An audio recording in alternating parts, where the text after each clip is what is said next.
Juventus e São Bento se enfrentarão no dia 22 de fevereiro, domingo, às 10 horas da manhã, na Javari, em partida válida pela 12ª rodada do Campeonato Paulista, Série A2. Companheiros, tá no ar mais um pré-jogo do nosso moleque travesso. E o clima, meus amigos, é tenso. Muito tenso. 6 jogos sem vencer, 2 derrotas consecutivas, 2 jogos sem marcar gol. O calvário continua, mas a hora é agora. Essa rodada nos traz um adversário perfeito pra gente recolocar o Juventus nos trilhos, o São Bento. A equipe do São Bento ocupa a última colocação, com um único ponto conquistado em 11 jogos. Não venceu nenhuma vez, conquistou um único empate e foi derrotado 10 vezes. Possui 3 gols marcados e 18 gols sofridos, um saldo negativo de 15 gols. O Juventus ocupa a 11ª colocação, com 13 pontos conquistados em 11 jogos, sendo 3 vitórias, 4 empates e 4 derrotas, 14 gols marcados e 18 gols sofridos. Juventus e São Bento compartilham a pior defesa do campeonato. Olha, o São Bento de 2026 vive um momento oposto ao que esperava no início da temporada. Para começar, precisamos lembrar do retrospecto recente. Em 2025, o São Bento fez uma campanha horrível na A2, salvando-se do rebaixamento pelos critérios de desempate e com apenas um ponto de vantagem sobre o Lanterna Rio Claro. A Portuguesa Santista, com uma vitória a menos, foi a outra equipe rebaixada. No segundo semestre, até conseguiu se classificar para a segunda fase na Copa Paulista, mas caiu nos pênaltis para o São José. Enquanto isso, também estava acontecendo uma negociação para a SAF do São Bento, mas a empresa interessada desistiu. O imbróglio com a SAF atrasou a montagem do elenco. Eles começaram com o técnico Fabiano Carneiro, mas ele foi trocado pelo Alan Dotti e agora quem comanda é o Wilson Júnior. No plantel, feita uma grande reformulação. Entre os remanescentes, o destaque é o volante Fábio Bahia, veterano e ídolo do clube, com mais de 200 partidas disputadas. Entre as contratações, as apostas foram na experiência. O goleiro Wagner, ex-Ituano, o zagueiro Yuri Garcia, ex-Audax Rio, o meia Wellington, ex-Luverdense, e o atacante Fabrício, ex-Democrata de Sete Lagoas, que disputou a Série A2 de 2025 pelo Juventus. Agora me conta, com esse elenco todo reformulado, por que o São Bento é o Lanterna? O que deu errado até agora? Primeiro, vamos ver como foi a rodada anterior, com o Fernando Vanusa. Alô, você, Mantolinda, começando pelo jogo do Juventus. Em Sertãozinho, Marcos escorou de cabeça após a cobrança de falta e fez o único gol da partida. Sertãozinho 1, Juventus 0. Em Votuporanga, o time da casa marcou primeiro com Rodolfo de pênalti. Luiz Carlos testou firme para fazer o segundo.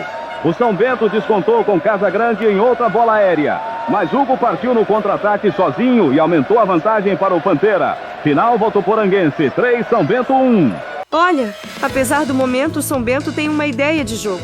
O Wilson Júnior costuma montar o time num 4-3-1-2 bem fluido, que muitas vezes se transforma num 3-5-2 com Yuri Garcia, recompondo a linha de zaga e liberando os laterais para subirem. É uma tentativa de dar amplitude sem perder segurança defensiva. Individualmente, destacam-se 2 nomes. O meia Neto Esperança, que é o cara que tenta criar alguma coisa, e o centroavante Pedro Bortoluso, que ainda não desencantou na temporada e deve estar louco para fazer o primeiro gol. Além deles, as bolas paradas são uma arma, aproveitando a boa estatura dos defensores, como o zagueiro Pedro Casagrande, que já marcou um gol no campeonato. Ah, pessoal, vocês sabem que eu sou um cara equilibrado, racional e por isso tô sempre otimista. E esse jogo me enche de esperança. O São Bento fez apenas 3 gols em 11 rodadas. Só um ponto conquistado em 11 jogos. Um ataque inoperante. Uma defesa que já levou 18 gols. Nenhuma vitória. Mas nossos números também não são bons, Enzo. Isso é a única coisa que me tira do sério. Temos a pior defesa junto com o próprio São Bento. Nosso ataque não marca 2 jogos e o São Bento marcou gol nos últimos 2 jogos. Se o Juventus não tomar cuidado, pode acabar morrendo abraçado na Rua Javari diante da nossa torcida. É por isso que esse jogo é a hora da verdade, de mostrar do que o time é capaz. Não pode ter medo. É a Javari, o nosso caldeirão. É isso aí. Eu quis alertar que o risco sempre existe. Então, minha análise é direta. O Juventus precisa minimizar os riscos jogando simples. Explorar as fragilidades defensivas deles, forçar o erro e não dar tempo para eles se organizarem. Lembrando que a Javari vai estar lotada. A SAF distribuiu 1000 ingressos grátis. Vai ser pressão do começo ao fim e não pode dar errado. Mas agora vamos conhecer o histórico do confronto. Juventus e São Bento já se enfrentaram 126 vezes, com 39 vitórias grenás, 38 empates e 49 derrotas, um aproveitamento de 41,01%, com 166 gols marcados e 167 gols sofridos.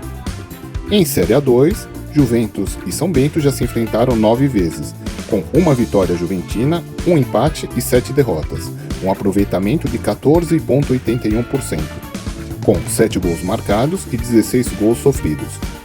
A primeira partida ocorreu no dia 25 de outubro de 1953, uma vitória por 2-0 em uma partida amistosa, como visitante. A última partida ocorreu no dia 15 de fevereiro de 2025, uma derrota por 3-2 em partida válida pelo Campeonato Paulista Série A2 em Sorocaba. A maior vitória ocorreu no dia 22 de julho de 1973, uma goleada por 5-0 em partida válida pelo Campeonato Paulista Série A1 na Javari. A maior derrota ocorreu no dia 31 de março de 1957, uma goleada por 6-2 em partida amistosa em Sorocaba. O professor Thiago Carvalho não poderá contar com o zagueiro Luiz Gustavo, que cumprirá a suspensão automática pelo terceiro cartão amarelo. O Juventus sofreu 3 mudanças em seu elenco. O atacante Luan André deixou a equipe. Marcelinho, que estava sob contrato mas não estava inscrito, assumiu a vaga de Maicon Douglas, contundido. E o atacante Romário foi contratado e já está com a documentação em ordem para atuar. Curtam este vídeo, compartilhem e nos sigam nas redes sociais. Até a próxima!